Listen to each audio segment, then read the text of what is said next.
Y anticipábamos, antes del pequeño corte que hicimos, la presencia de Pilar Álvarez, que está acá con nosotros, que nos viene a traer una historia que es bastante desconocida, Pilar, en la República Argentina, pero que a cada persona que la escucha le llama la atención. Y como que le da ganas de saber un poco más de qué se trata. Te damos la bienvenida a este espacio que es Data Urgente. Sos investigadora del CONICET y estás presentando un libro. Bueno, gracias por la invitación. Sí, el libro es sobre las mujeres de confort, que es como se llama en el este de Asia, las mujeres que fueron esclavizadas sexualmente durante lo que nosotros le decimos la Segunda Guerra Mundial, pero la historiografía china-coreana se enojaría un poco y diría la guerra de avance de Japón en Asia, ¿no? Para marcar que es una guerra que empezó antes de la Segunda Guerra Mundial y en la cual hubo varias mujeres, muchas mujeres, casi 400.000 mujeres que fueron raptadas bajo distintas prácticas, desde raptadas porque les prometían que las iban a llevar a trabajar a fábricas y las llevaban a burdeles y las esclavizaban ahí sexualmente, o directamente raptadas frente a sus padres o mujeres que se llevaban desde las escuelas directamente, ¿no? Depende del momento de la guerra, el nivel de agresión y hasta quizás hasta propio descontrol que tenía esta práctica, fueron esclavizadas hasta el final de la guerra. Hasta el 45. A ver, hay una parte que a mí no me queda claro. ¿Eran mujeres de origen japonés que eran llevadas con el ejército o eran mujeres que tomaban de los territorios que ocupaban? La mayoría son mujeres que eran de los territorios que ocupaban. Principalmente lo del traslado es porque ellos van a avanzar sobre China. Empieza el avance en 1931 avanzando sobre China, sobre el norte de China. Y bueno, ¿Qué provincias que son? Complejo, hago rápida introducción histórica. Japón para esa época tiene 2 colonias, que es Corea y Taiwán. Y a partir de 1900 y China, estamos en la época de que China tenía un montón de enclaves coloniales, ¿no? Es decir, tenía partes de su territorio cedidas a las potencias de la época, incluido ya Japón para ese momento, ¿no? Que ya había logrado penetrar en territorio chino. Si alguien pone el mapa, ve Corea, arriba está Manchuria, por lo cual una de las zonas más estratégicas para Japón era avanzar sobre Manchuria. Zona sería que le gana a los rusos, claro, entre comillas, en esa época. Ya se los gana cuando se puede quedar con Corea como colonia. Ahí Japón aplastó a los zares de Rusia, claro, en una batalla y ahí naval, logra, ¿no?, la colonia, entre comillas. No es que logra adquirir la colonia, pero ya las potencias dijeron, bueno, ya está. Si avanza, que se la quede, ¿no? Claro. Nadie se iba a meter con Japón. Y en 1932 crean un estado títere, que es una práctica que tenía también de dominación Japón en el territorio, que es Manchukuo, se va a llamar. Y a partir de ahí empieza a avanzar. Es decir, a partir de ahí tiene como relámpagos de avance. No es que está en guerra continua, ¿no? Sí. Va avanzando se avanza para el lado de Beijing y a su vez va a ir avanzando para adentro, para el lado de Mongolia, va a ir avanzando para Shanghái, para el sur, hasta que formalmente la guerra, generalmente en otros, si uno googlea, aparece Guerra del Pacífico, y es la guerra que empieza en 1937, que es cuando toman Nanjing, que era la capital en su momento de China. ¿China en ese momento intentó defenderse? ¿Qué pasó? Sí, por supuesto. Estamos en una China también complicada, ¿no? Para 1937, cuando estalla... En un proceso intermedio, claro, ¿no? En 32 toma Manchukuo, en el 37 el gobierno reconocido es el gobierno nacionalista, que es el que había hecho la revolución en 1911, pero desde la revolución hasta esta parte estamos viendo que tiene un poder muy limitado ese gobierno, ¿no? Porque tiene zonas en las que primero que no puede gobernar sobre los enclaves coloniales, claro, y después tiene zonas que ha perdido ya para esa época Hong Kong, no tiene Macao, y sería lo que hoy, pero es para otro programa, las zonas de conflictos como el Tíbet y Xinjiang, pero ya no no tenía tanta injerencia directa para esta época. Y por otro lado tenemos el Partido Comunista ya conformado, que ya para la época de la guerra, para 1937, no para el 32, ya se había producido la Larga Marcha y ya Mao había conformado, sería un soviet en la parte norte, que va a ser como la fortaleza o la zona de poder de los comunistas. Si los comunistas están en el norte, al interior, y el dominio fuerte de los nacionalistas, toda la costa, que es la zona rica, ¿no?, del país. ¿Y por qué le interesaba o por qué estaban dispuestos a realizar estas prácticas el imperio japonés, sabiendo, ¿no?, las consecuencias y lo que generaban? Bueno, las consecuencias en esa época se supone que no Porque no, las mujeres, la prostitución estaba legalizada en Japón, las mismas leyes para legalizar la prostitución. Claro, pero no eran mujeres que decidían prostituirse para el ejército, sino que eran tomadas. No, lo que va a pasar es como un poco los avatares del conflicto. En principio, bueno, la mujer digo que ocupa un lugar, ¿no? Que hay que ponerse también en la época, ¿no? Sí, entonces, que decir que en ese momento ellos pensaban que eso podía tener una consecuencia, no, porque... ¿no? El rapto y denuncias de violencia sexual no existían prácticamente en esa época. Lo que va a pasar es que cuando avanzan sobre eso, sobre todo en Nanjing, en 1937, cuando toman la capital, se produce lo que se conoce como la masacre de Nanjing. La masacre de Nanjing son violaciones masivas a mujeres, entre un montón de otras prácticas terribles, ¿no? De tortura, de tirar bebés por los edificios. Es la peor etapa en la violencia que acarrea ese ejército, ¿no? Entonces ahí un poco lo que surge la idea es que es mejor tenerlo sistematizado, porque también el soldado tiene que tener un buen estado de salud para estar en guerra. Entonces que si el Estado controlaba a las mujeres que le van a dar confort a esos soldados para poder seguir en combate, es mejor. Porque estas mujeres recibían médicos a veces, ¿no? Depende del momento y la etapa y el lugar, pero había médicos destinados a ver que estuvieran en buen estado de salud. Los obligaban aparentemente a los soldados a usar preservativos, cosa que por ahí después no ocurría, pero bueno, entonces se le ocurrió que si se sistematizaba era mejor para el ejército. Pilar, vos hablás de China, pero también pasaba esto, decíamos claro, al principio. Pasa en todos los territorios ocupados. Obviamente que si alguien mira el mapa de la guerra, bueno, la guerra básicamente transcurrió en China un periodo mucho más prolongado que en el resto de los territorios.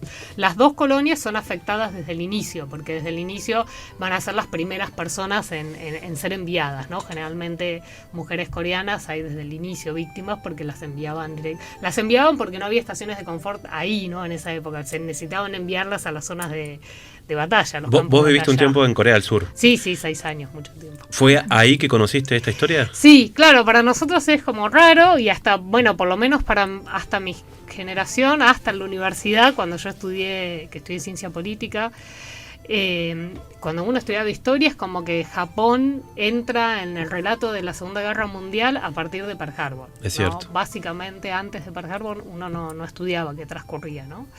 Y entonces, bueno, claro, de golpe uno llega ahí. Yo llegué en una época aparte que justo Corea estaba abriendo comisiones de verdad, entonces estaban como discutiendo todo en era un tema muy de agenda, ¿no? Era la gran apertura. En comisiones de verdad sobre todas las atrocidades que habían sufrido en el siglo XX, más o menos, sobre la guerra de Corea, sobre la época colonial, sobre la dictadura militar, etcétera. Y entonces estaba muy en boga y aparte en Corea hay manifestaciones. Entonces es un tema, hay una tensión con Japón muy fuerte, muy presente. Y hay manifestaciones todos los miércoles de 12 a 13 del mediodía desde 1992. ¿Has estado en alguna de ellas? Sí. ¿Pero Japón nunca se hizo cargo?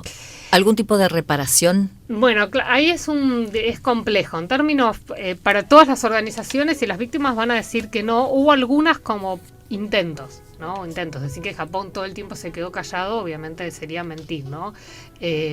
Japón, obviamente el gobierno, que entiendo a lo que va la pregunta. Después a nivel de la sociedad civil obviamente hay que reconocer que hay organizaciones de la sociedad civil japonesa muy comprometidas con la causa, que tienen museos en privados en Japón sobre el tema, que son centrales en todos estos movimientos, ¿no? Porque son los que ayudan a denunciar al gobierno, ¿no? Se requieren abogados de derechos humanos japoneses, etcétera. Respecto a Japón, en realidad en 1991 Corea del Sur logra que una mujer se anime a dar testimonio público. Porque hasta esa época lo que empezó es que, bueno, un poco en China, un poco en Corea del Sur, y incentivado por Japón y por redes feministas internacionales, se empezaba como a investigar el tema, pero hasta no tener una víctima que hable es muy difícil, ¿no? Claro. Entonces había periodistas que habían conseguido, por ejemplo en Japón, contar el relato, pero la víctima quería ser anónima, ¿no? Entonces, claro, esto siempre se presta a decir que no es cierto. Entonces consiguen la primera víctima da testimonio público, un 14 de agosto, es la fecha que se celebra el fin de la guerra, televisado, y estallan los testimonios a parcería, estallan en un buen sentido, ¿no? Pero claro, empiezan a muchas mujeres a animarse a hablar a partir de ahí. Claro, sí, yo también. Sí. Costó, porque no, son mujeres, en general pobres. ¿Cómo es para una sociedad como la coreana, para una mujer reconocer que fue sometida a esto? Bueno, claro, ahí estaba el tema. En realidad esta mujer es muy excepcional y a partir de ahí lo que uno podría decir es que más que las mujeres salieron, es como que las organizaciones crearon un canal para ir a buscar a esas mujeres. No es que Claro. no es un movimiento de abajo salido por las víctimas, nada más, sino que se requirió de estas organizaciones que dijeran, bueno, si usted habla, nosotros la contenemos, nosotros tenemos un lugar, nosotros... Porque aparte, en general, no solo eso, ¿no? Muchas son mujeres muy pobres, ¿no? Confluyen en ellas muchas discriminaciones, ¿no? La discriminación de clase, de género, el rol, ¿no? Porque también, bueno, claro, ahora uno vive un mundo feminista muy distinto hasta en Asia, pero en esa época ellas, cuando uno las entrevista, ellas querían ser las mujeres para las que habían sido criadas, ellas querían casarse y tener un hijo. Y no, en el caso China más complejo, ¿no? Todavía muchas eran vendidas porque era la práctica en algunos lugares del campo, ¿no? Cuando las familias eran muy pobres, las vendían a familias con las que después las podían casar con algunos de sus hijos varones, etcétera, una práctica todavía que se estilaba, pero ellas esperaban eso, de última, casarse y tener sus hijos, ¿no? Y Japón les arrebata todo, les arrebata también al rol de mujer el rol de mujer que ellas querían tener en ese momento, ¿no? Claro. Y bueno, todas estas presiones, solo para contestar ella, hizo que Japón dijera, bueno, en 1992 dijo, bueno, vamos a hacer algo, porque tenían las cámaras internacionales, hicieron un informe, dijeron, bueno, nosotros somos responsables, Japón estuvo involucrado, es un informe del gobierno, vamos a tomar medidas, y las medidas recién se tomaron en 1995, pero cuando asume sería un primer ministro que no es del partido que gobierna, del PLD. Japón tiene prácticamente del 55 a esta parte, siempre gobierna el mismo partido político, que es el PLD, asume el Partido Democrático, que ya había hecho un poco de lobby, ya había ido a Corea, había visto algunas víctimas, y propone un resarcimiento económico y una carta de disculpa. Lo que pasó es que las víctimas son de muchos países, y Japón se los proponía a los países con los que se sentía en el momento comprometido a hacerlo, que era, la República de China, Taiwán, Corea del Sur, Filipinas también hay varias víctimas y están como involucradas desde el inicio. ¿Pero qué otros países faltaban? Y faltaba China, por ejemplo. China no está en la negociación, lo cual puede llegar a ser algún logro para China, ¿no? Finalmente China nunca estuvo en ninguna negociación sobre el tema. Porque no querían reconocer el tiempo que Japón estuvo. No, porque en su momento no surgió la posibilidad, estos son acuerdos bilaterales, y bueno, en su momento no surgió la posibilidad, estamos en 1990 y pico, entiendo que China no quiere tener mayores problemas, está en esta etapa con perfil bajo ir creciendo, pero tampoco quería negociar, ¿no? Se mantuvo a los márgenes, no llegó la negociación, no estuvo Taiwán, no estaban ellos. Y Holanda es el único caso que tiene un par de víctimas, serían las únicas mujeres occidentales. ¿En serio? De la causa, porque Indonesia era colonia holandesa, y se llevaron algunas hijas de colonos, ¿no? Y después de ahí hago un comentario. En realidad falló porque el gran tema de fondo es que Japón lo que no tiene es una política, para ponerlo como un poco en lo que nosotros conocemos, no tiene una política como si fuera Alemania con Konrad Adenauer, no tiene una política de asumir los crímenes de manera profunda. No, la idea es un poco, para ellas, como lo ven, nos quiere dar este resarcimiento económico, que estas mujeres de esa edad tampoco es que están detrás de eso, ¿no? Sí. Y después no cambian nada. Después tienen un montón de propaganda violenta, los museos no tienen un relato que acorde a lo que ellos dicen que se arrepienten, tienen celebraciones controvertidas, por ejemplo, cuando termina la guerra hacen celebraciones controvertidas para la región, yendo a santuarios que son como un poco discutibles porque se usaban en la época de la guerra. Entonces no tiene una política coherente. ¿Y hay mujeres en vida? Sí, hay todavía. ¿Son parte muy de las pocas protestas? De las protestas en Corea del Sur. Es el único país con protestas en la calle. Lo que hay después es otros tipos de repertorios, otros tipos de protestas, como hacer eventos internacionales, presentar demandas judiciales frente a los tribunales de Tokio, hacer campañas online. Bueno, otros tipos. Protesta en la calle solo sería Corea del Sur. Pero sí, hay mujeres, como todavía algunas mujeres, que son muy pocas, ¿no? Estamos ya en la etapa final. Pilar, acá tengo un libro que dice, a ver, voy a intentar leer lo que dice arriba. Su, Xiliang, Chen, Li Fei y María del Pilar Álvarez. Contanos de qué se trata este libro. Es una recopilación, entiendo, de todo esto que estamos hablando acá. Exactamente, es una recopilación.